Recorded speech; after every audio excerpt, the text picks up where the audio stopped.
Alhamdulillah, dan kajian RKS spesial hari Jumat pada hari ini 6 hari menuju Ramadan 1444 ya.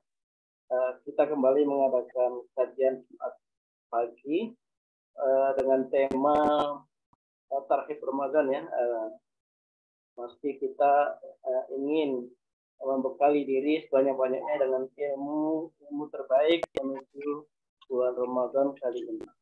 Allahumma barik lana fi Rajab wa Sya'bana wa balighna Ramadan. Semoga kita semua Allah sampaikan umurnya dalam ke bulan suci Ramadan kali ini insyaallah, amin. Baik, setelah itu sudah bersama kita tadi sudah mengawali dengan muqaddimah dengan suratul Fatihah. Kita akan serahkan waktu dan kesempatan seperti itu. Tajuk kajian kali ini adalah persiapkan agenda Ramadan, atau bagaimana kita menyusun agenda Ramadan kali ini ya, misalnya. Seperti apa bahasanya kita simak bersama dari Ustaz Idrus Sulpraha. Kepada Ustaz itu, tafadhol masuk. Baik, bismillahirrahmanirrahim. Allahumma inna nas'aluka ilman nafi'an wa rizqan tayyiban wa amalan mutaqabbala. Allahumma anfa'na bima 'allamtana wa 'allimna bima yanfa'una wa zidna ilma. Amin ya Allahu ya rabbal alamin. Yang saya hormati dan saya cintai Ustadz Miftah Tauhid, pimpinan RKS, dan juga para ummahat yang hadir. Ada Ibu Sylvia, Ibu Zerlita, dan ada Ustadz Imron di Bengkulu, Ustadz Yuhdi, ya, dan yang lainnya yang belum terlihat. Mudah-mudahan ada Ustazah Kinkin. Masya Allah, Ustazah Kinkin harusnya keynote speaker nih beliau. Ya. Barakallah, Afwan, sangat Allah. Hari ini menjadi murid Ustadz. Luar biasa. Habis ini nanti muncul novel. Insya Allah. Saya yang seluruhnya saya muliakan. Uhayyikum jami'an bitahiyyatil islamil khalidah wa tahiyyatul islami salam. Assalamualaikum warahmatullahi wabarakatuh. Semoga kedamaian, rahmat Allah, berkahnya tercurahkan kepada ustadz-ustazah semuanya. Alhamdulillahirabbil alamin wa bihi nasta'inu ala umurid dunya waddin. Asyhadu an la ilaha illallah wa asyhadu anna Muhammad Rasulullah. Allahumma fasalli wa sallim wa barik ala sayyidina Muhammad sayyidil mursalin wa ala alihi wa sahbihi ajma'in, amma ba'du. Alhamdulillah,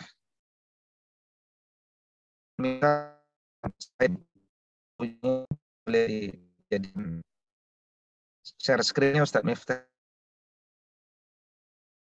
Baik Ustaz, ini sebelumnya cuma ada host, tidak ada host, jadi host saya alihkan ke Ustaz ya. Iya, boleh. Enggak ada host. Alhamdulillah wassalatu wassalamu ala rasulillahi wa ba'd. Pagi hari ini tema yang bagaimana saya kira kita diskusi bersama dalam bab ini sehingga rumah kita semuanya ya keimanan Ramadan ini, dan saja kita berharap kalau Ramadan ini adalah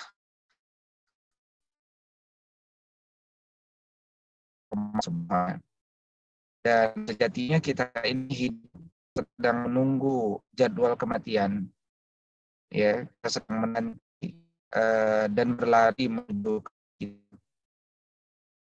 Tidak tahu kapan Allah akan panggil kita, tapi kita hanya bisa memilih cara yang terbaik untuk kita mati, yang itu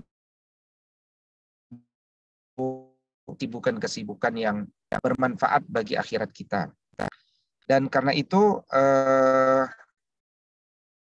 di tengah seluruh aktivitas-aktivitas untuk hari akhir kita, Allah datangkan kepada kita Ramadan, dan tentunya kita berbahagia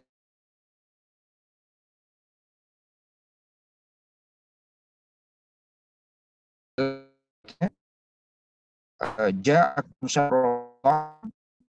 Ramadan syahrun mubarak Allahum siyamuhu fihi tuftahu abwaab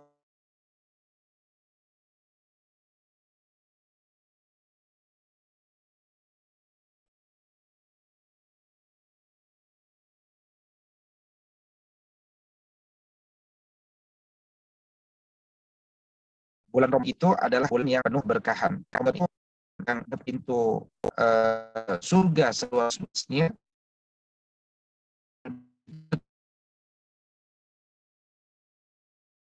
Rapat-rapatnya. Dan itu bulan ini diwajibkan kali itu berpuasa. Maka berpuasa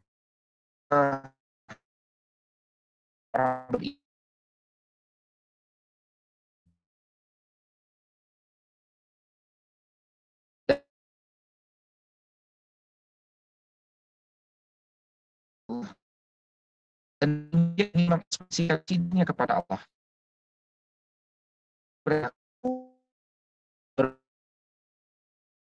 Cara itu dalam rangka keridhaan Allah Subhanahu wa taala.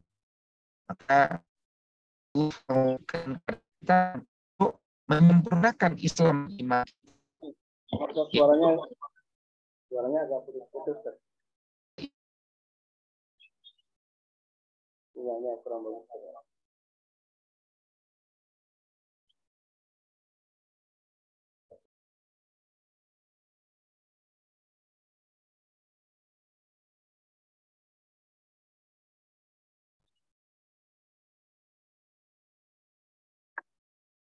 Nah, beliau malah keluar ya.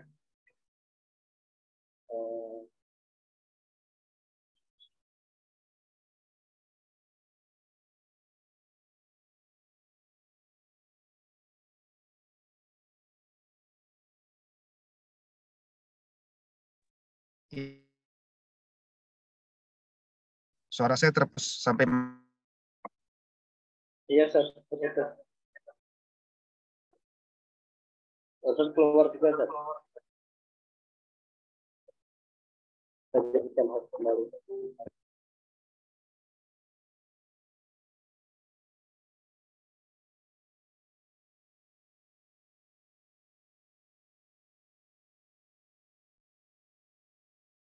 Ya, lanjut.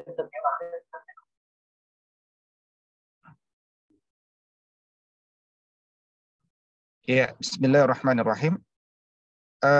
Karena itu ini hadir dari Minhajul Muslim ya, barakallahu fiik.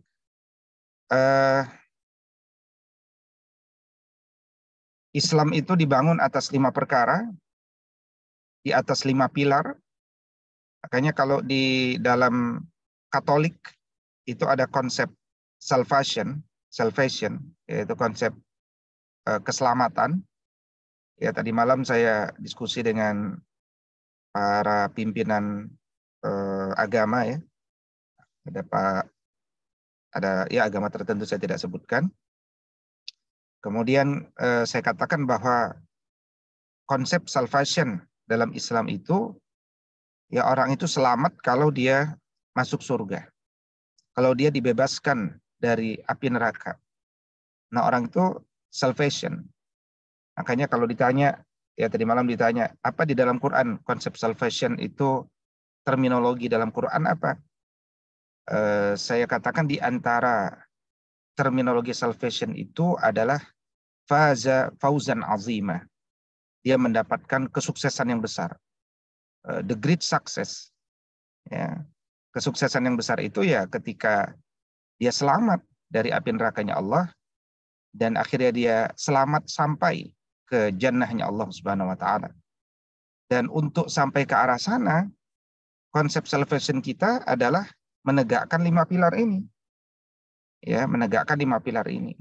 Dan di antara pilar itu adalah wa shaumi Ramadan, melaksanakan puasa di bulan Ramadan. Nah, kalau kita lihat bagaimana Nabi Shallallahu Alaihi Wasallam melaksanakan puasa Ramadan, ya, jadi sebenarnya puasa Ramadan itu kan mudah sekali, ya, mudah sekali. Misalkan di dalam takrib disebutkan bahwa wa faraidu as-saumi arba'atu asya. Tata cara puasa itu ya cuma 4. An-niyah wal imsaku 'anil akli wasyarabi wal jima'i wa ta'ammudul qai'i. Jadi dia berniat, kemudian imsak, menahan diri dari makan, minum, jima, ya, dan kemudian sengaja muntah. Sudah, itu saja. Ya, maka kalau kita melaksanakan ini, puasa kita insya Allah sah. Tetapi kita ini bukan diajarkan sekedar achieve the key performance index of Muslim, gitu kan? Tapi kita ini dituntut untuk mencapai above average, ya, beyond the extra mile. Kita harus melakukan itu dengan excellent, di atas rata-rata orang keumuman. Sehingga jangan sampai bahkan kita terjatuh pada hal yang paling mendasar, ya, ketika Nabi mengatakan kam min sa'imin laisa lahu min siyamihi ilal jum'i wal atas. Berapa banyak orang puasa dia nggak dapat apa-apa kecuali lapar dengan dahaganya saja. Ya. Karena itu kemudian para ulama memberikan nasihatnya, hindari 10 yang membatalkan puasa. Walladzi yafturu bihi shaim asyratu asya. Yang membatalkan puasa itu ada 10. Ma wasala amdan ilal jawfi war ra'si, yaitu sesuatu yang sampai dengan sengaja, ya, ke dalam perut dan kepala. Wal huknatu fi ahadis sabilain, kemudian suntik ke salah satu 2 jalan, ya, kemaluan depan, kemaluan belakang. Ya, wal qai'i amdan, dia muntah dengan sengaja. Wal wat'u amdan, dia jima dengan sengaja, fil farji, di kemaluannya. Wal inzalu an mubasyarati, ya, kemudian keluar sesuatu dari kemaluannya karena persentuhan. Wal haidu, haid. Wan nifasu, nifas. Wal jununu, gila. Wal riddah, dia murtad. Jadi ulama mengatakan hindari yang 10 ini. Ya, hindari yang 10 ini. Hindari yang yang sifatnya membatalkan ini. Nah, tetapi di sisi yang lain, ulama fikih juga sudah berpikir yang above the average. Ya, di mana disebutkan wa yustahabbu fi shaumi salasatu asya. Disukai berpuasa itu dengan melakukan 3 hal. Ya. Yang pertama adalah ta'jilul fitr. Menyegerakan berbuka. Semua orang berbuka, tapi tidak semua orang bersegera berbuka. Bahkan semua orang bersegera berbuka, tapi tidak semua orang bersegera berbuka sembari berbagi dengan masyarakat sekitar. Nah, maka kita harus selalu tidak pernah merasa puas dan cukup, tidak pernah berada pada comfort zone, pada capaian-capaian puasa kita. Dia harus di atas rata-rata. Ya. Kemudian wa ta'khirus sahuri. Semua orang sahur, tapi tidak semua orang mengakhirkan sahur. Tidak semua orang sahur dengan thayyibul ghiza. Kata Imam Al-Ghazali itu kan adab daripada sahur itu adalah dengan memakan makanan yang bergizi, yang memang mendukung kekuatan produktivitasnya di hari tersebut. Semua orang sahur, tapi tidak semua orang sahur dengan basis pengertian bahwa sahur itu adalah waktu yang paling tepat untuk istighfar. Padahal Allah mengatakan wabil asharihum yastaghfirun. Waktu sahur itu dia hendaknya beristighfar kepada Allah Subhanahu wa taala. Ya. Nah, jadi di atas rata-rata average. Kemudian wa tarkul hijri minal kalam. Semua orang berpuasa, tapi tidak semua orang berpuasa dan mempuasakan kata-kata buruknya, kata-kata ghibahnya, kata-kata amarahnya, kata-kata dustanya. Makanya Al-Quran mengingatkan kepada kita 9 kaulan. Ya, kaulan layyina, kaulan ma'rufa. Ya, perkataan-perkataan di dalam Quran itu yang menjadi inspirasi bagi kita dari kebiasaan orang-orang di masa lalu, di mana di luar bulan puasa mereka terbiasa dengan kata-kata baik itu. Wabil khusus di dalam Ramadan, tentu kata-kata kita menjadi semakin bernas dalam hal ini. Nah, maka dalam hal ini yang disebut berpuasa itu sejatinya mudah. Nah, maka kemudian bagaimana kalau kita lihat agenda Rasul Shallallahu Alaihi Wasallam ketika di bulan Ramadan, ya, bagaimana agenda beliau ketika berada di bulan Ramadan? Kita awali dengan apa namanya? Kita awali dengan sahur, ya. Kita awali dengan sahur karena sahur ini adalah satu waktu yang Allah sediakan. Dia ada di yakni dia ada di bulan Ramadan, tapi dia juga ada di setiap bulan. Dia ada di setiap hari karena sahur itu menunjukkan pada waktu, bukan pada makanan sebenarnya. Ya, dan disebutkan di dalam Quran surat Az-Zariyat ayat 18, wabil asharihum yastaghfirun. Dan di akhir malam mereka memohon ampunan kepada Allah Subhanahu wa taala. Jadi kalau kita memohon ampunan kepada Allah Subhanahu wa taala, berarti kita dalam kondisi berharap, khusyuk. Berarti dalam kondisi apa namanya? Sedih, dalam kondisi apa namanya? Penuh jiwa gitu ya. Nah, bukan dalam kondisi bahagia dalam pengertian hura-hura, tertawa. Nah, itulah waktu sahur. Hakikat waktu sahur itu adalah waktu di mana Allah mengkondisikan jiwa-jiwa manusia dalam kondisi tenang, dalam kondisi tunduk, dalam kondisi patuh, dalam kondisi menangis, dalam kondisi sedih. Dan di kondisi itu, wabil khusus di bulan Ramadan, Allah hadirkan ibadah makan sahur. Yang dengan ibadah makan sahur itu orang-orang bukan saja kemudian dia makan sahur, tapi juga makan bersama keluarganya, makan bersama istri dan anak-anaknya, ya, yang selama ini mungkin mereka jarang makan di satu meja, suami jarang menyuapi istri, suami sudah lupa menyuapi anak. Nah, pada saat itu suap-suapan itu bisa terjadi, bahkan kemudian bisa saling bercengkrama, bisa nasihat menasihati. Ini adalah keindahan. Ini adalah keindahan. Nah, maka Allah yang kumpulkan kita. Maka tugas kita para imam di bulan Ramadan adalah mengajak seisi rumah qiyamul lail, ya, qiyamul lail tambahan di luar tarawih, mengajak mereka beristighfar, berdoa kepada Allah, makan sahur, dan menjauhkan dari hal-hal yang dapat menghilangkan kekhusyuan itu, seperti misalkan kita menyalakan televisi. Kalau kita menyalakan televisi kan kita ya akhirnya menjadi hura-hura, menjadi tertawa, menjadi apa namanya? Menjadi tidak fokus dengan kesempurnaan waktu sahur itu. Nah, ini filsafat daripada waktu sahur. Karena itu kita coba rekam bagaimana nasihat-nasihat Nabi dan perilaku Nabi di waktu sahur. Yang pertama adalah beliau bangun tidur, kemudian segera berwudu dan dengan tujuan melepaskan ikatan syaitan.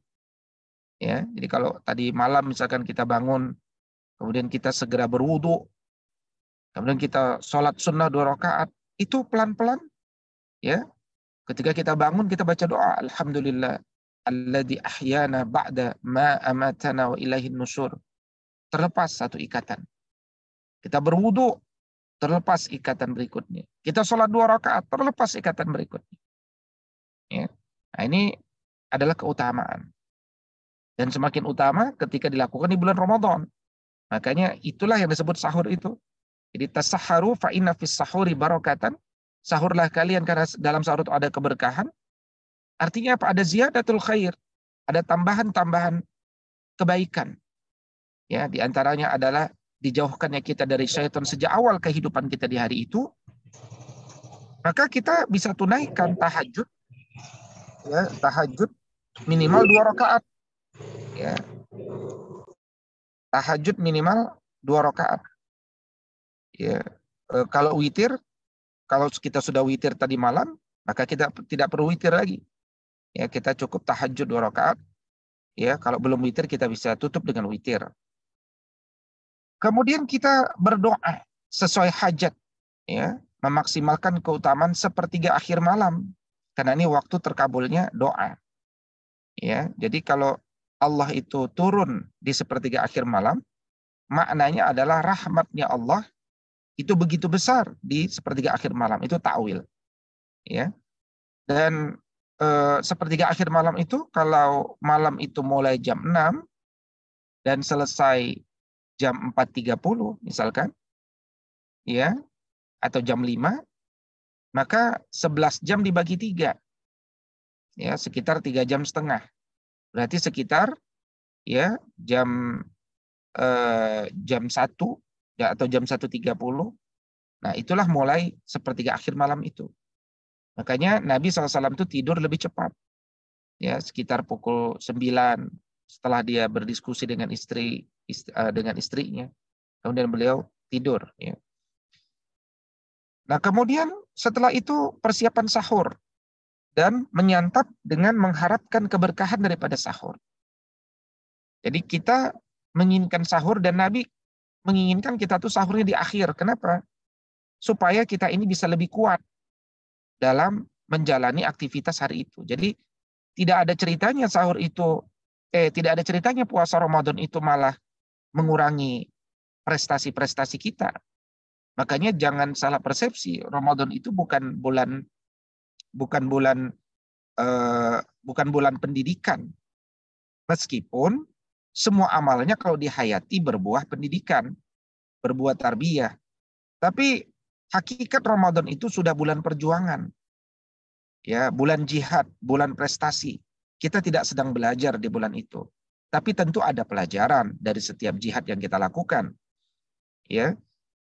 Nabi SAW menginginkan orang itu kuat. Makanya puasanya di akhir puasanya di akhir. Ya, yaitu puasa di akhir waktu. Nah, di akhir waktu yang diinginkan adalah sekitar 50 ayat sebelum azan kedua. Kalau azan pertama itu azannya Bilal, azan kedua itu azannya Abdullah ibn Umi Maktum. Sekitar 50 ayat sebelumnya. Ya. Maka disitulah kita hendaknya imsak. Imsak dalam pengertian ihtiyat. Ya, imsak dalam pengertian berhati-hati. Ya, imsak dalam pengertian berhati-hati. Nah, meskipun pasca imsak, kemudian kita bisa masih bisa makan secara fikih. Tapi yang utama adalah meninggalkan sesuatu yang bisa membuat puasa kita sempurna. Yang sempurna itu adalah berhenti makan di sekitar 50 ayat itu. Berikutnya adalah memperbanyak istighfar, memanfaatkan waktu sahur yang masih tersisa sekitar 50 ayat itu. Kita memperbanyak istighfar, kita tilawah Al-Quran sambil menunggu sholat subuh dimulai. Jadi kita ini kan waktunya menunggu sholat, ya, menunggu sholat subuh. Nah, kadang-kadang banyak orang yang sahur tapi tidak sholat subuh, gitu ya. Padahal targetnya adalah sholat subuh. Nah, terkait dengan thayyibul ghiza, makanan yang bergizi, fokus Muslim itu ada pada kualitas, bukan pada sekedar kuantitas, gitu ya. Banyak orang berpikir sekedar kuantitas, dia makan nasi yang banyak, dia makan mie instan 2 bungkus, dia kenyang, terasa kenyang. Tapi dia salah memilih makanan kan, karena jam 10 siang juga perutnya sudah terasa kosong. Ya, kita jangan remehkan seperti 7 butir ajwa misalkan. Ya, banyak yang ketiduran. Kalau ketiduran udah sempit, sahur terbaik itu sahur kurma. Ya. Minum air putih, kurma, bagus buat pencernaan juga. Ya. Jangan lupa madu, kalau yang punya mah minum dulu madu. Setelah itu makan kurma 7 butir. Ya, minum air putih. Itu sudah sahur yang luar biasa. Ya, sahur yang luar biasa, yang bisa diuji kuat, insya Allah sepanjang hari dengan produktif. Nah, maka orientasi kita adalah orientasi produktivitas. Makanya di bulan Nabi itu kan mulai puasa di umur 55 tahun, tahun kedua Hijriah. Ya, setelah tidak lama beberapa hari syariat puasa turun, syariat bolehnya berjihad, ya, dan ditemukan dengan perang Badar bulan Ramadan. Ya, kemudian Fatu Mekah bulan Ramadan. Ya, pembebasan Al-Aqsa bulan Ramadan. Kemudian juga Indonesia sendiri, NKRI, itu diproklamasikan 9 Ramadan. Tidak menunggu Syawal, tidak menunggu Lebaran. Jadi apa yang bisa disegerakan, segerakan. Karena pahalanya 700 kali lipat. Ya, pahalanya 700 kali lipat. Besar. Semua amalan baik di bulan Ramadan disegerakan. Makanya menyegerakan amalan dan memvariasikan amalan, ya itu luar biasa di bulan Ramadan. Baik, berikutnya kata Imam Al-Ghazali, setelah azan subuh, fokuslah untuk menjaga 6 hal. Dan ini disebut adab. Ya. Adabus siyam, adab berpuasa itu tadi saya sebutkan thayyibul ghiza. Ya, mengkonsumsi makanan yang bergizi. Wa tarkul mira, menghindari perselisihan. Wa mujanabatul ghibah, ya, menjauhi ghibah. Wa rafdul kadzib, menolak dusta. Wa tarkul adza, tidak menyakiti orang lain.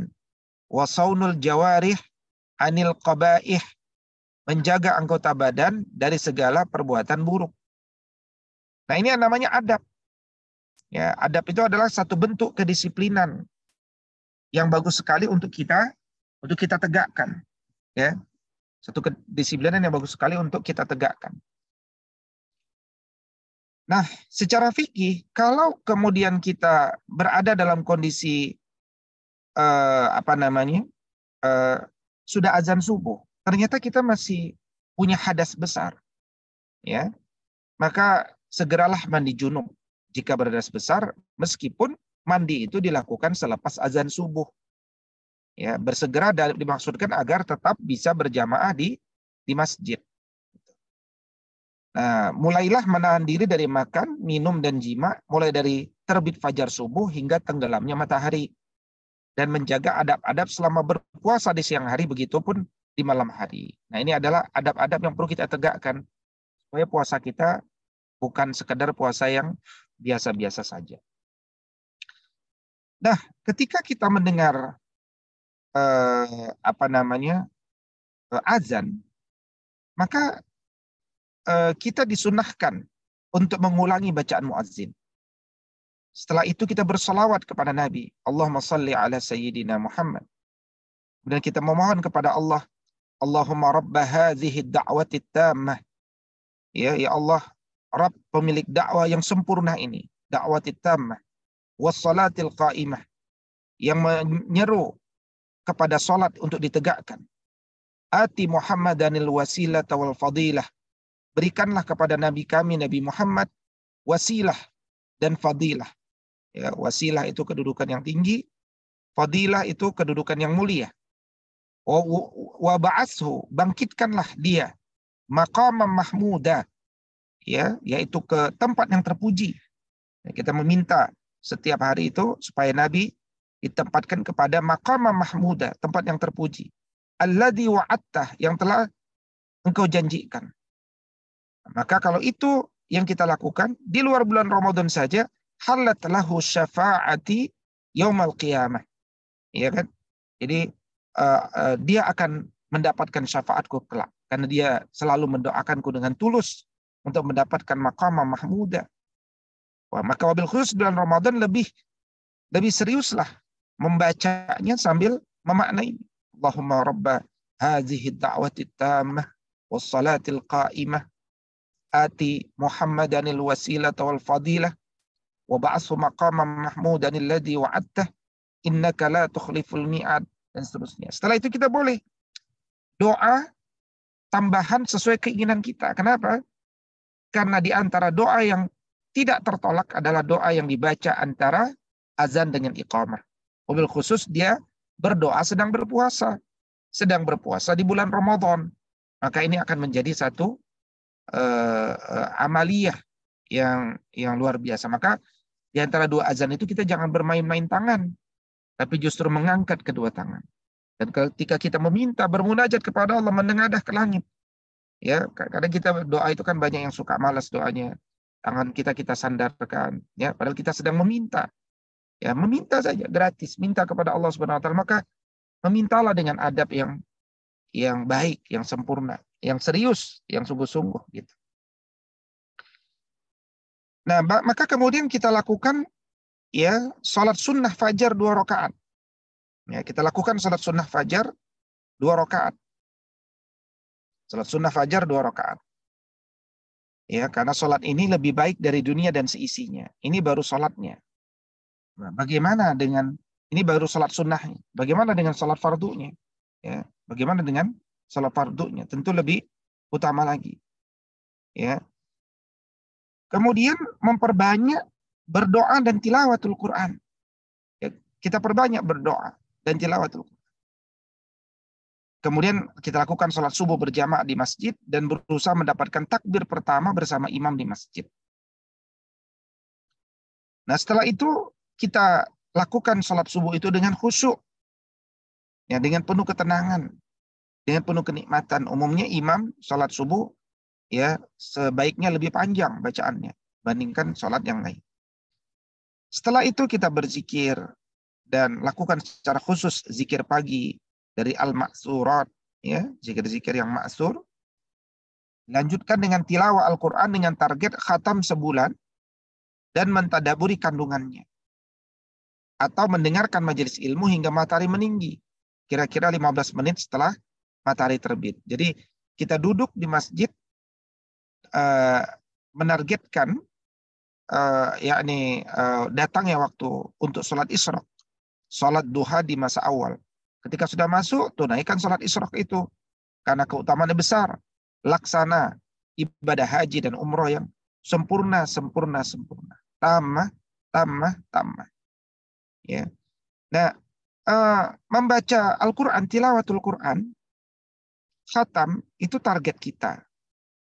Tetapi khatam Al-Quran dengan tadabbur itu keutamaan yang sangat besar.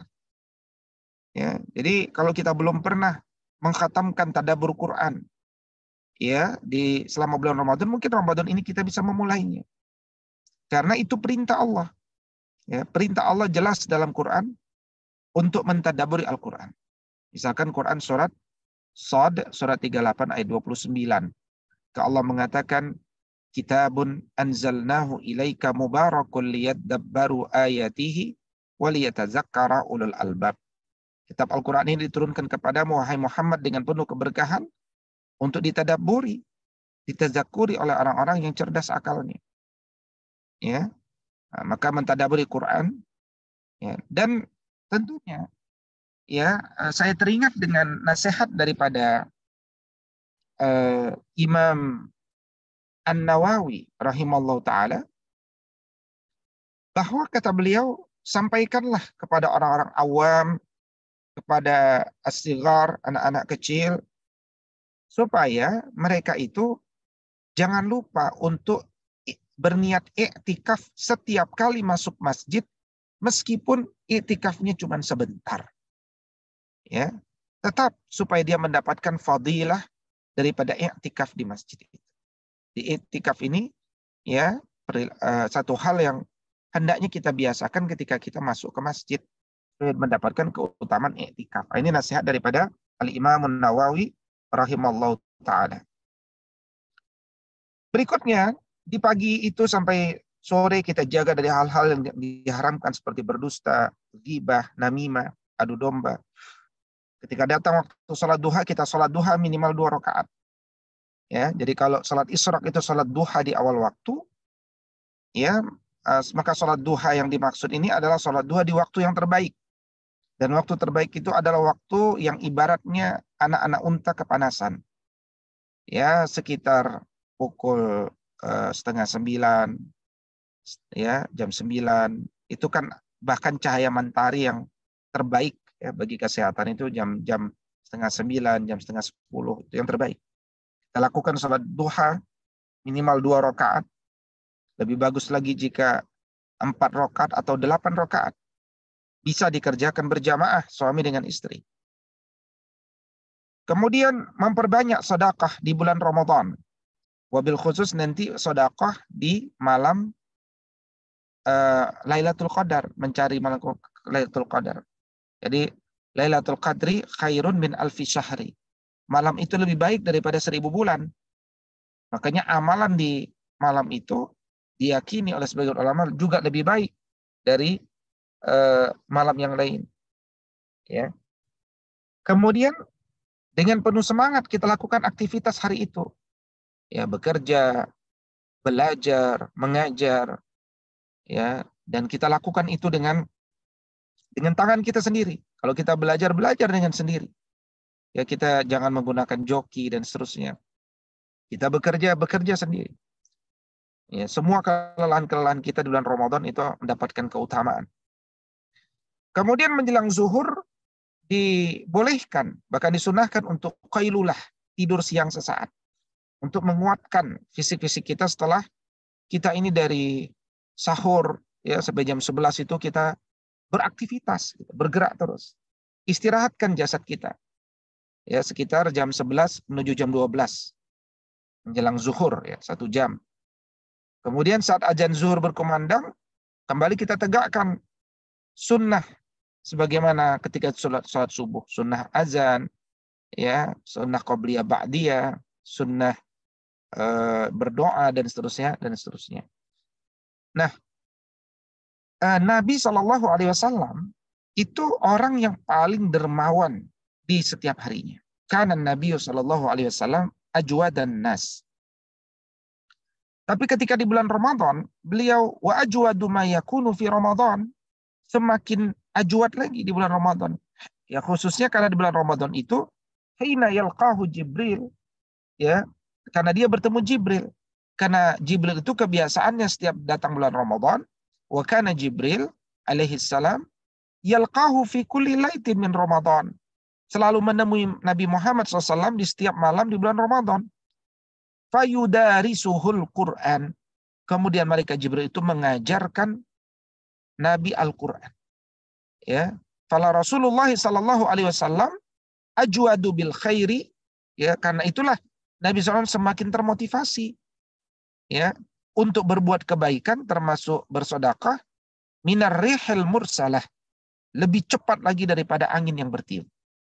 Ya, lebih cepat lagi daripada angin yang bertiup. Nah, ini bagaimana kebaikan-kebaikan itu jangan menurun di bulan Ramadan.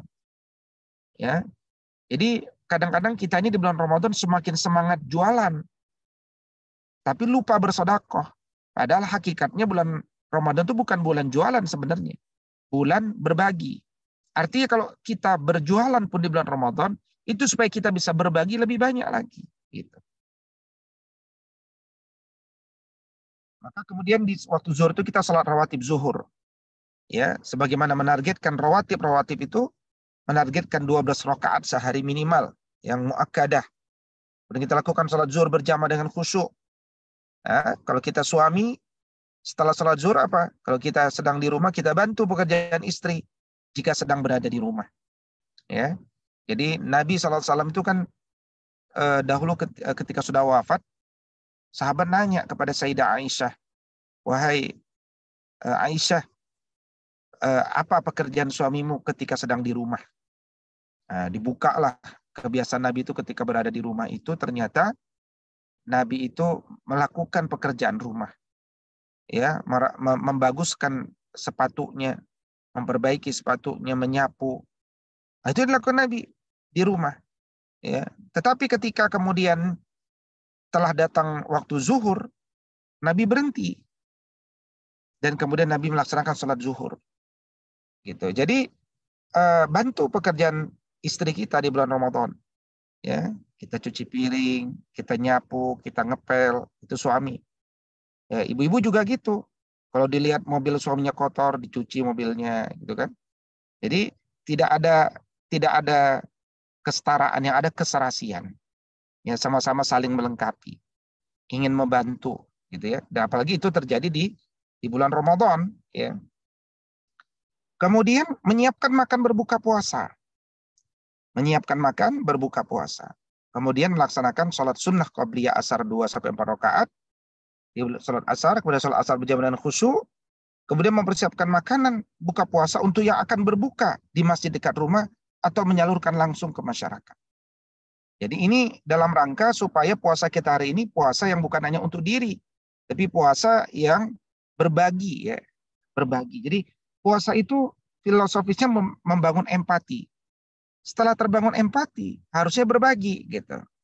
Jadi dia bukan ibadah egosentris, tapi ibadah yang membangun keberjamaahan. Nah, maka kita harus perhatikan apa yang kita bisa bagi. Makanya kalau kita punya rumah strategis pinggir jalan, ya kan, kita letakkan meja di depan. Kita buat kolak. Katakan hari pertama 20 set kolak. Kita taruh di depan, kita susun. Kita buat tulisan. Tulisannya apa?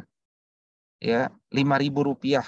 Nah, itu namanya jualan, ya. Nah, kita dapat 5.000. Dapat 5.000 hasil jualan. Nah, itu pilihan, nggak salah. Tapi lebih baik lagi kalau tulisannya kita ganti. Ya, berbuka gratis. Silakan ambil satu bagi yang berpuasa. Doakan kami. Nah, itu kita bukan hanya dapat 5.000, dapatnya luar biasa besar. Ya, makanya kita itu naikkan makom kita menjadi makom berbagi. Kan ada orang, ya, dan Nabi SAW juga menganjurkan, ya, kalau kita berumroh, umrohlah di bulan Ramadan. Tapi banyak juga orang yang umroh di bulan Ramadan niatnya salah. Dia berpikir enak umroh di bulan Ramadan. Kenapa? Karena banyak makanan gratis. Ya, semuanya banyak yang berbagi. Jadi kita itu makomnya masih makom menerima, masih makom peminta-minta. Ya, kita menanti siapa yang mau ngasih saya. Sementara orang lain sudah makomnya berebutan untuk berbagi. Nah, jadi kita mulai ubah dan naikkan makom-makom kita sering bertambahnya umur kita sehingga makomnya sudah makom yang lebih tinggi lagi, gitu. Dan kita nggak akan jatuh miskin dengan berbagi. Ya, justru man fattara sha'iman kana lahu mislu ajrihi.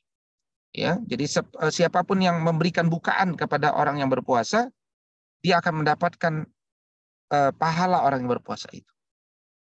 Kemudian membaca zikir petang al-ma'surat. Jadi sembari menanti waktu berbuka, itu semakin menyibukkan diri kita dengan doa dan menjaga diri dari ngabuburit, gitu ya. Kadang-kadang kita pakai ngabuburit. Ngabuburit itu cuci mata. Ibu-ibu cuci mata lihat-lihat kue, nggak dibeli juga. Bapak-bapak cuci mata lihat apa, gitu ya. Jadi menjelang berbuka itu jangan lupa waktu yang paling mustajab salah satunya adalah doa orang yang sedang berpuasa menjelang berbuka. Kalau kita ngabuburit, kita tinggalkan itu, rugi. Ya, rugi. Maka semakin menjelang berbuka, semakin kita banyak berdoa. Bahkan kalau perlu majelis-majelis di masjid itu, ya, 30 menit menjelang berbuka, majelisnya doa. Ya, banyak berdoa, meminta suatu berzikir kepada Allah. Ya, sebelumnya ceramah boleh. 30 menit dia berdoa. Karena itu waktu yang utama untuk berdoa. Ya. Nah, ini agenda, ya, sampai menjelang berbuka. Dan disebutkan oleh Abdullah ibn Amr bahwa Nabi SAW pernah mengatakan bahwa inna lisaim inda fitrihi la da'watan ma turad.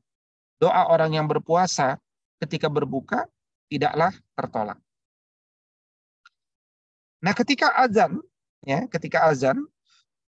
maka kita kemudian berbuka. Ya, tentunya sesudah memastikan, ya, azannya bukan azan iklan di televisi, tapi azan beneran, ya. Nah, ketika azan maka kita berbuka. Nah, adab-adab ketika berbuka itu adalah yang pertama menyegerakan berbuka. Ya, ta'jil fitr tadi. Ya, ta'jilul fitr. Kemudian sebelum makan berbuka, ucapkanlah bismillah. Karena setiap amalan yang bisa diawali dengan basmalah, insya Allah akan bertambah keberkahan. Kemudian kita berbuka dengan rutop, tamar, atau minimal dengan seteguk air. Jadi berbuka itu bukan dengan nasi goreng, apalagi gado-gado, sop durian, gitu ya. Tapi ibarat kata 13 jam itu kita sedang mengosongkan perut, terjadi detoksifikasi, ya, kemudian petugas-petugas di perut itu sedang tertidur, maka jangan kita kasih beban tiba-tiba, rusak perut kita. Ya, terjadilah nanti sakit mah, kolesterol, ya, berpuasa malah tambah berat badan, hasil puasa malah tambah kolesterol, ya, kantong malah tambah kempes, gitu kan. Padahal harusnya pengeluaran kita sedikit, gitu kan. Kecuali pengeluaran untuk sedekah, gitu ya. Nah, jadi ibarat kata dengan rutop, tamar, air itu memberikan pesan kepada petugas-petugas di perut. Ya, sahabat-sahabat, siap-siap ya, sesuai tupoksi. Ya, bentar lagi kita akan melakukan kerja bakti. Nah, ini baru pembukaan, siap-siap aja. Nah, setelah kemudian basah kerongkongan, ya, kemudian kita berdoa. Ya, jadi memadukan dua hadis. Ya, jadi dalam riwayat Abu Dawud disebutkan kana idza aftar qala Allahumma laka sumtu wa ala rizqika aftartu. Nah, dalam riwayat yang lain ya, dibaca zahabadz zama'u wa batallatil uruqu wa thabatal ajru insyaallah. Maka doa ini dibaca sesudah kita meminum air, ya, sesudah kita memakan rutop atau tamar. Jadi baru kemudian kita baca Allahumma laka sumtu. Ya Allah, untukmu lah aku berpuasa. Wa ala rizqika aftartu. Dengan rizkimu lah aku berbuka. Zahabaz zama'u, sudah hilang rasa haus. Wabtallatil uruqu, sudah basah akhirnya urat-uratku. Wasabatal ajru, sudah ditetapkan pahala insyaallah. Ya, jadi dia dibaca sesudah, bukan sebelum. Kemudian kita beri makan setelah kita berbuka, kita memberikan makan pada orang yang berpuasa dan memberikan pahala, mengambil keutamaan pahala itu tidak mesti dengan sepaket bukaannya lengkap. Bahkan kalau kita punya sebutir kurma pun itu sudah mendapatkannya. Ya, kemudian doakan orang yang sudah memberikan kita makan berbuka. Kalau kita diberikan berbuka, doakan dia. Ya, kita minum lagi dengan 3 nafas, membaca bismillah. Setiap kali meneguk baca bismillah. Ya, setiap kali sesudah minum baca alhamdulillah, bismillah, alhamdulillah, bismillah, alhamdulillah. Sehingga setiap yang kita minum basmalah, penuh keberkahan. Sehingga dia menjadi sesuatu yang berkah bagi kita. Ya, sambil kemudian kita menjawab kalimat-kalimat muazzin. Ya, sambil kita menjawab kalimat-kalimat muazzin. Nah, barulah kemudian setelah kita azan, kita sholat maghrib. Setelah sholat maghrib, ya, baru kita menunggu sholat isya. Ya, sambil sholat isya, setelah itu tarawih. Setelah tarawih, baru makan malam. Ya, jadi makan malam itu, ya, yang terbaik itu adalah ba'da sholat tarawih. Dan itu pun bukan makan yang banyak, tapi makan sepertiga makanan, sepertiga minuman, sepertiga udara kita. Ya, sepertiga udara. Jadi hal itu yang kemudian akan membuat fisik kita kuat, ya, badan kita sehat. Nah, maka kemudian ketika sholat tarawih ini dilakukan berjamaah. Ya, sholat tarawih itu adalah nama lain dari qiyamul lail. Qiyamul lail di bulan Ramadan adalah tarawih. Kenapa disebut tarawih? Ini istilah fikih. Karena sholat itu panjang. Ya, sholat itu panjang. Karena panjangnya. Kenapa panjang? Karena qiyamul lail itu maknanya qiyam ma'al Quran. Dia lama karena sedang bersama Quran, menikmati bacaan Quran. Jadi dia lebih fokus pada penghayatannya, ya. Nah, karena panjang, pada sholat dia istirahat. Nah, disebut tarawih, dia rahah. Jadi tidak disebut tarawih kalau dia terburu-buru, cepat-cepat. Itu namanya kuantitas, bukan kualitas. Bahkan kemudian kita jangan pulang ba'da tarawih, kecuali setelah sampai witir, supaya kita mendapatkan keutamaan sholat seakan-akan sholat semalam suntuk. Ya, semalam suntuk. Ketika kita mengawali dengan imam, berakhir dengan imam. Ya. Nah, kemudian kita baca doa setelah sholat witir. Ya, kita baca doa setelah sholat witir. Kemudian kita lakukan tadarus Quran dengan tujuan khatam dan tadabbur. Nah, tadarus yang berlaku di masyarakat yang baik adalah tadarus yang dilakukan dengan bacaan berganti-gantian, bukan bersama-sama. Sehingga ada satu orang yang mengerti, yang dia bisa membenarkan bacaan. Bahkan dia bisa mengambil kesimpulan dari bacaan kita tadi, pesan-pesan yang bisa diambil apa saja. Itu disebut tadarus, belajar Al-Quran. Kemudian dia bisa tidur lebih awal, sepertiga malam terakhir, dan tidak begadang kecuali ada kepentingan yang mendesak. Nah, sahabat semuanya, maka di bulan Ramadan, hal-hal yang Nabi SAW tetap lakukan adalah beliau tetap bersiwak. Ya, di bulan Ramadan beliau tetap bersikat gigi, tetap bersiwak. Tetap berbekam kalau dibutuhkan bekam. Bekam itu melukai kulit, ya, lapisan kulit. Dia tetap berbekam kalau dibutuhkan berbekam. Hijamah. Tetap menghirup air wudhu, istinsyak ila antakuna sa'iman. Ya, wa balik fil istinsyak. Artinya dia memasukkan air ke hidungnya kecuali dalam keadaan berpuasa. Maksudnya apa? Ketika berpuasa dia tetap memasukkan air ke hidung, tapi pelan-pelan. Dia tetap mencium kening istrinya. Dia tetap berjihad. Bahkan beliau tetap dan semakin intensif di 10 hari terakhir.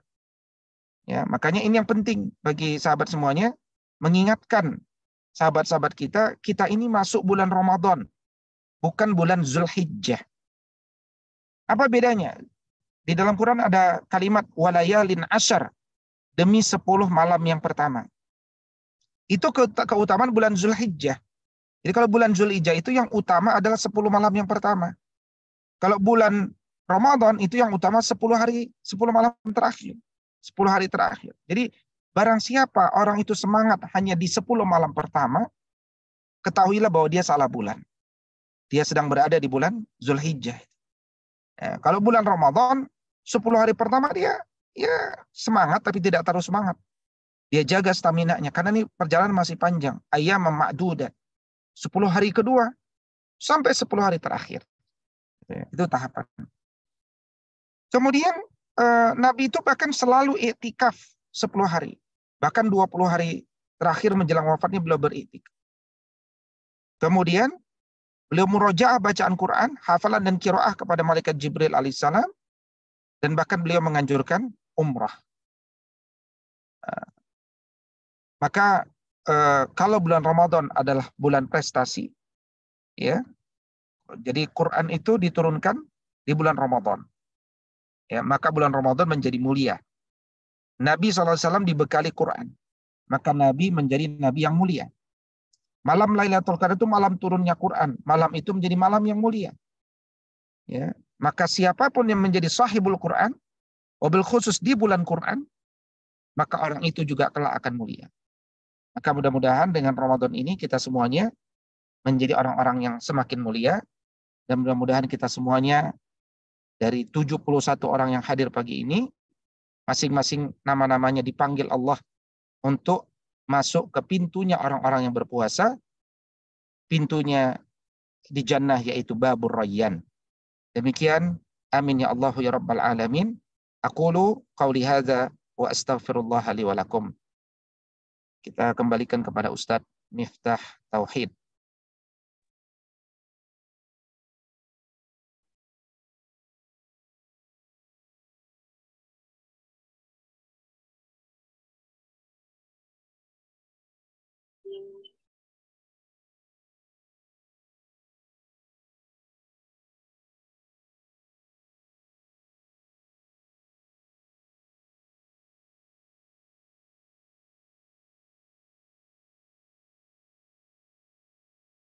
Ustaz, ini baik, jazakallah Ustaz Ibu Toha atas kajiannya tentang agenda Ramadan ala Rasulullah. Tentunya ini menjadi panduan kita semua sepanjang hayat, sepanjang kita menjalankan ibadah Ramadan. Lengkap sekali tadi agendanya ya. Mungkin nanti bisa di print ya, ditempel di pintu lemari, pintu rumah Ustaz ya. Agar bisa menjadi bacaan setiap hari ketika menjalankan ibadah Ramadan. Jadi ada yang minta share filenya, kalau boleh Ustaz ya, share filenya. Baik,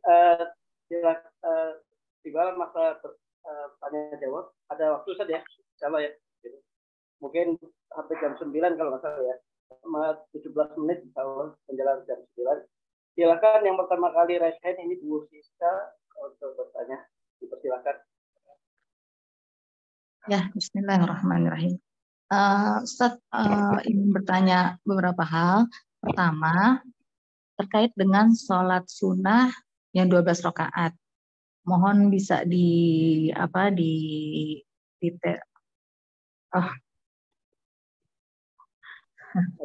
Ustaz. Mohon bisa diulangi kembali dari subuh sampai isya, karena saya ragu untuk yang di sholat zuhur dan asar. Ada yang bilang pas sholat 4 rakaat sebelum zuhur, ada juga yang bilang 2 rakaat, dan asar ada yang bilang tidak. Nah itu mungkin yang sahih yang mana Ustaz? Itu yang pertama. Lalu yang kedua terkait dengan itikaf. Apakah bagi seorang wanita itikaf yang baik itu di masjid dengan mengikuti agenda-agenda masjid, atau kita itikaf di salah satu ruangan aula, berkumpul jadi satu dengan teman-teman lainnya dan membuat agenda sendiri, entah itu tarawih 1 juz dengan qiyamul lail 1 juz, dengan seperti itu malah lebih ini untuk mendapatkan kualitas Quran lebih banyak ya, tapi tidak di masjid. Nah untuk wanita yang bagus yang mana?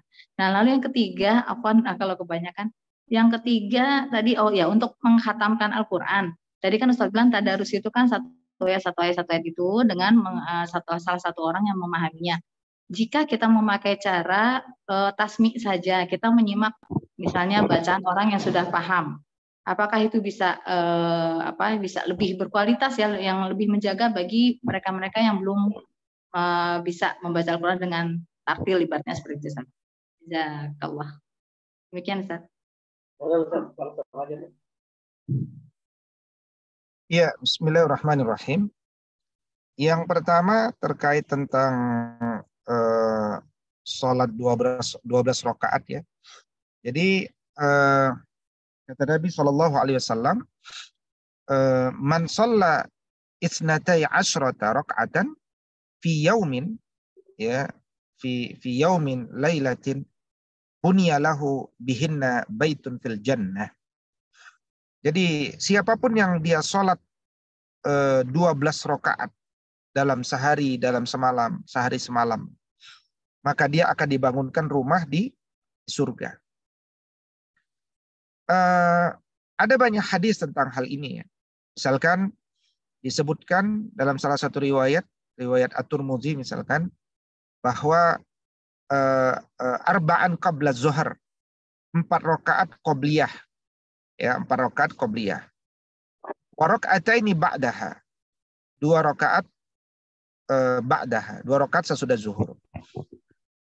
Wa raka'ataini ba'dal maghrib, 2 rakaat sesudah maghrib. Wa raka'ataini ba'dal isya ya, wa raka'ataini ba'dal isya.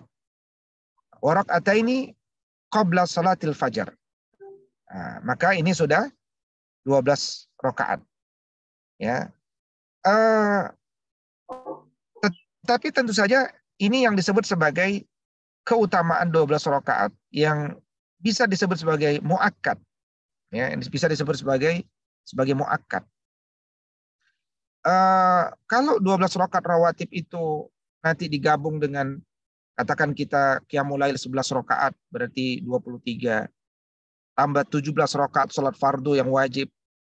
Maka dalam sehari kita mengerjakan 40 rakaat. 40 rakaat ini kalau dijaga, ini keutamaan luar biasa. Ya, keutamaan luar biasa. Ya, dan apalagi kalau dia lakukan rutin 40 40 kali sehari semalam. Itu juga keutamaan yang diyakini oleh para ulama. Ya. Termasuk juga kemudian sholat tambahan ya yang ghairu muakkad, misalkan 4 rakaat qabliyah asar misalkan. Nah, itu ditambahkan. Maka ini juga akan menjadi tambahan bagi kita. Berarti menjadi 44 rakaat gitu. Nah, kira-kira itu jawaban yang pertama. Yang kedua tadi terkait tentang apa tadi? Iktikaf, Ustaz. Ya, i'tikaf ya. Jadi i'tikaf itu wa antum akifuna fil masajid. Quran surah Al-Baqarah 187. I'tikaf itu adalah di masjid. Nah, kalau dia i'tikaf di aula, maka biasanya aula itu bukan masjid. Ya, bahkan pelataran masjid pun bukan masjid. Nah, ini nanti tergantung kesepakatan dan adat di masyarakat. Karena al-adatu muhakkamah. Maka kalau kesepakatannya bagian aula itu masjid, maka dia masjid. Tapi umumnya karena dia disebut aula, dia tidak disebut aula, tapi dia masjid. Tapi di aula, bukan masjid. Maka i'tikafnya perempuan adalah di masjid. Maka tempat i'tikaf perempuan itu biasanya dibuat secara lebih steril dari pandangan. Maka istri-istri Nabi SAW dulu di masjid menggelar tenda-tenda. Artinya menggelar tenda-tenda itu bisa dimaknai dengan membuat tempat yang tertutup sehingga aman. Ya, maka itu yang diyakini bahwa seseorang itu mendapatkan keutamaan i'tikaf. Yang jelas tempatnya adalah harus di masjid atau yang disepakati sebagai masjid. Ya, itu yang kedua. Nah, yang ketiga terkait tentang tilawah Al-Quran, kalau saya tidak salah tangkap adalah bagi mereka yang kemudian belum lancar bacaan Qurannya gitu ya, maka tentu saja melancarkan bacaan Quran itu adalah hal yang prioritas bagi orang yang karirnya belum sampai pada lancar. Jadi kan karir membaca Quran itu mulai dari mengenal huruf, mengenal tajwid, lancar, fasih, ya, baru kemudian belas selanjutnya. Khatam itu selanjutnya. Kalau dia tidak fasih, susah dia khatam. Nah, jadi dalam hal ini melancarkan bacaan Quran dan itu menjadi satu karir yang utama. Bagaimana dia bisa mengkhatamkan Quran kalau dia tidak fasih gitu ya. Nah, maka dia menjadi target yang baik diperbanyak di bulan Ramadan sehingga pada hakikatnya dia tetap disibukkan dengan Al-Quran selama bulan Ramadan. Saya kira demikian. Wallahu ta'ala a'lam. Silakan jika ada pertanyaan yang lain. Ada pertanyaan di kolom chat, Ustaz, dari siapa tadi? Bismillahirrahmanirrahim. Banyak pertanyaan di kolom chat. Dari Bu Dwi Khalifah, izin bertanya bagaimana sebaiknya untuk ibu-ibu yang punya balita yang aktif. Kalau dia tarawih di masjid, balitanya itu bisa berpotensi mengganggu kehusuan jemaah yang lain. Bagaimana sebaiknya, Bu?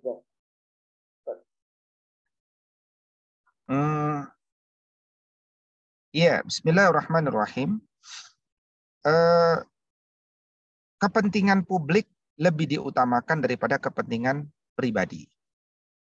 Kalau anak kita belum bisa biasakan dengan disiplin baik, kita belum bisa buat kesepakatan dengannya, maka tidak membawa balita ke masjid itu lebih utama. Ya. Tetapi juga membiasakan anak supaya punya adab di masjid itu juga satu challenge bagi kita. Cukup banyak anak-anak yang siap ikut dengan orang tuanya, dengan komitmen, dengan janji, dengan hadiah, dengan apresiasi. Kalau kita bisa lakukan kesepakatan berbasis kesepahaman dengan anak-anak balita itu enggak ada masalah. Ya, yang jelas adalah jangan sampai kehadiran kita itu menjadi kesedihan bagi jamaah yang lain karena mereka tidak mendapatkan kekhusyuan mereka. Sementara anak balita belum diwajibkan untuk ke masjid. Kira-kira demikian logika berpikir menurut kami. Wallahu a'lam. Pertanyaan berikutnya dari Bu Dahlia Usman. Izin bertanya, semoga Allah memberkahi batasan waktu zikir pagi dari kapan sampai kapan. Begitu juga kapan untuk zikir pagi. Bagaimana keutamaan sholat untuk perempuan terkait katanya lebih baik sholat di rumah atau di kamarnya. Yang ketiga, kalau tidak sholat jamaah di masjid karena ambil keutamaan sholat di rumah, berarti perempuan tidak ada kesempatan sholat syuruk. Betulkah? Banyak kan? 4. Bagaimana mengukur capaian interaksi dengan Quran terkait kualitasnya? Kalau secara kuantitas kan kita bisa ukur berapa banyak yang dibaca, berapa yang ditasmi, berapa yang disertifikasi hafalannya. Kalau secara kualitas ukurannya apa gitu? 5. Bagaimana kalau memilih sholat di rumah jika keadaan di masjid imamnya kurang secara kualitas bacaan atau sholat di masjid sulit khusyuk karena begitu. Mudah-mudahan Ustaz bisa membaca di kolom chat. Silakan Ustaz. Ya, bismillahirrahmanirrahim. Yang pertama, zikir pagi dilakukan ba'da subuh sampai waktu isyraq. Nah, ini adalah waktu yang utama membaca zikir pagi al-ma'surat, perlindungan. Ini kan filsafat daripada zikir itu adalah doa-doa perlindungan. Sehingga di hari itu kita mendapatkan perlindungan dari gangguan jin dan manusia. Yang kedua, keutamaan sholat perempuan adalah keutamaannya ada di rumah. Kalau ditanya keutamaannya ada di rumah.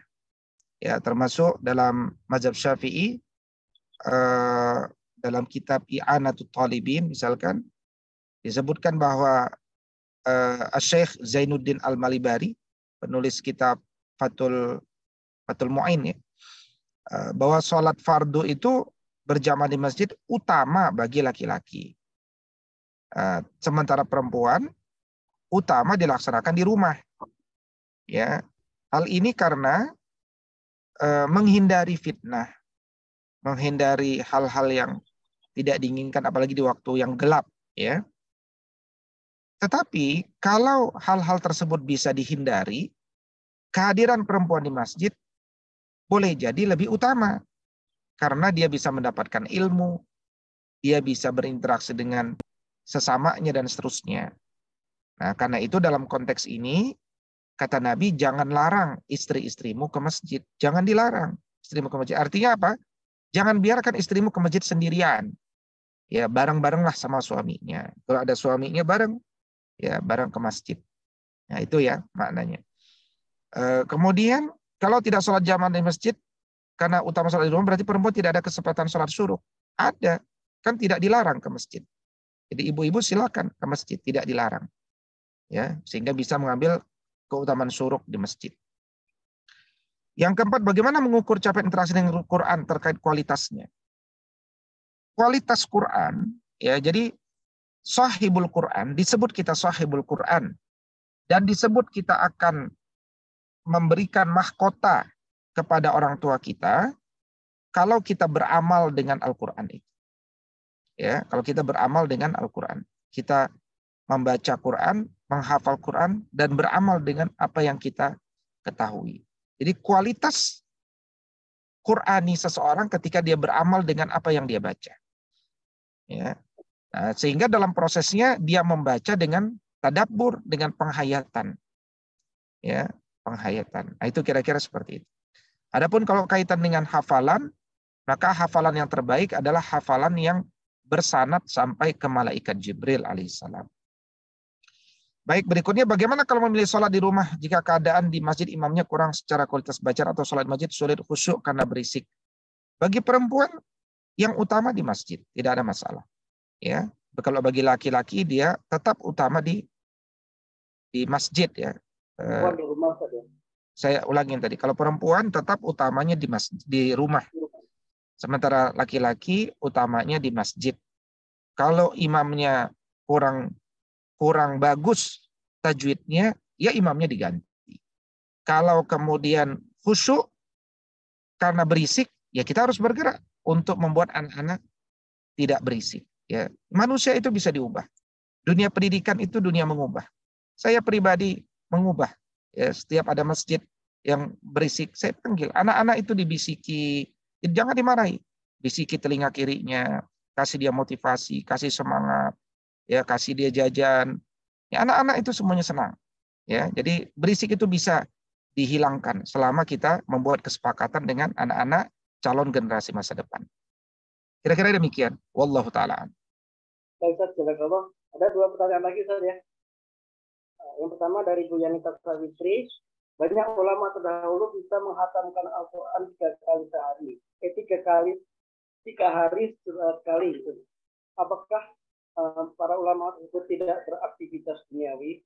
Kemudian yang kedua saya bacakan langsung, apakah mengikuti tadarusan di mana membacanya bergilir, bisa hatam di bulan Ramadan, dianggap kita sudah hatam 1 kali dengan ikuti tadarusan ya tersebut. Jadi hatamnya dalam tadarusan, apakah dianggap hatam pribadi atau bukan gitu. Yang kedua, yang pertama tadi hatam 3 kali sehari. Baik, bismillahirrahmanirrahim. Bahkan ulama ada yang khatam 8 kali sehari. Ya.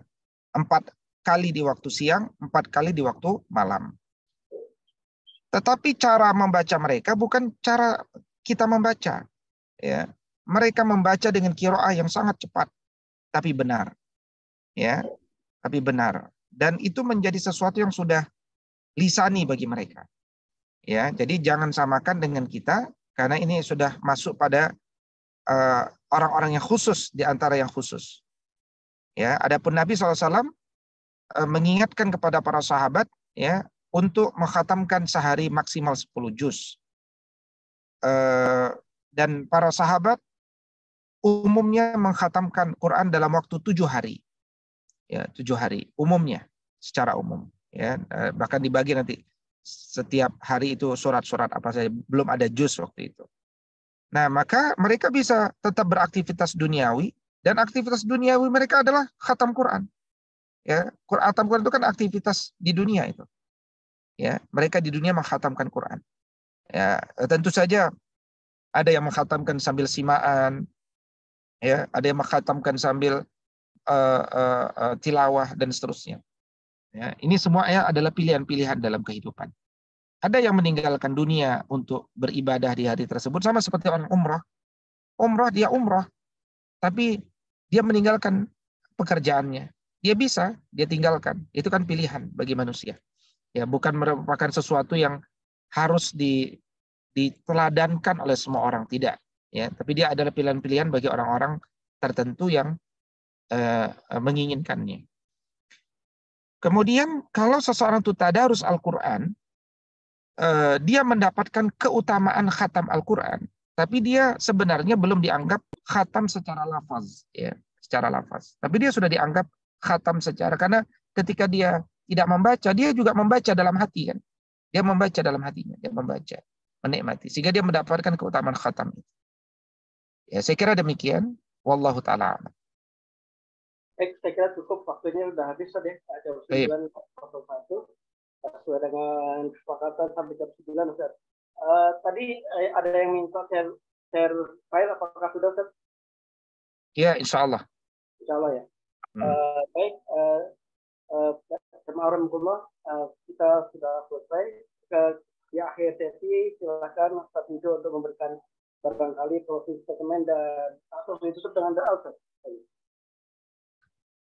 Baik, sahabat semuanya, mudah-mudahan semuanya diberikan kesehatan, jasadnya diberikan rezeki yang luas, sehingga di bulan Ramadan amal-amal kita bisa menjadi semakin berkah lagi, dan semuanya dipanjangkan umurnya sampai bertemu bulan Syawal, ya, sehingga Ramadan penuh kita diizinkan Allah.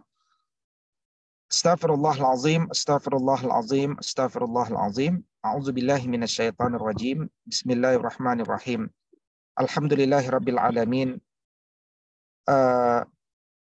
Amdan yuafi ni'amahu wa yukafi mazidah. Ya Rabbana lakal hamdu kama yanbaghi li jalali wajhikal karimi wa azimi sultanik. Allahumma salli ala sayyidina Muhammad.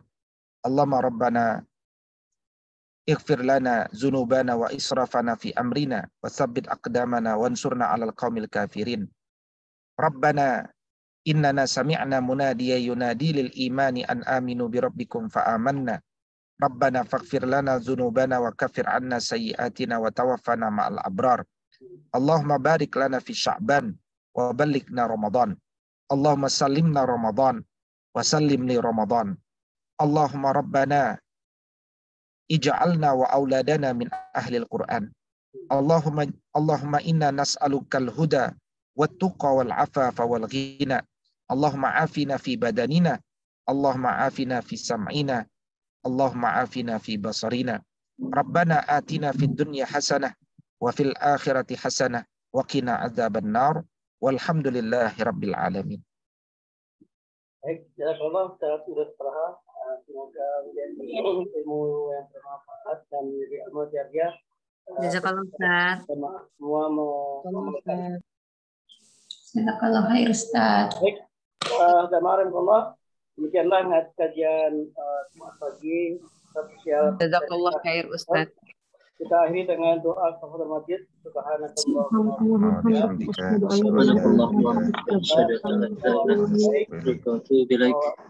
Assalamualaikum warahmatullahi wabarakatuh. Waalaikumsalam warahmatullahi wabarakatuh. Barakallah Pak Ahmad Burhanuddin, Pak Miftah Tauhid, Jazakallah khair. Uzair Lita, Pak Ayu. Ustaz, izin pamit Ustaz. Izin pamit. Beda yang nonton karena hostnya ada di Ustaz. Udah diantum. Oh gitu. Jazakallah khairan Ustaz. Wahiyat. Izin menutup ruangan. Ini dengan Ustaz Widow.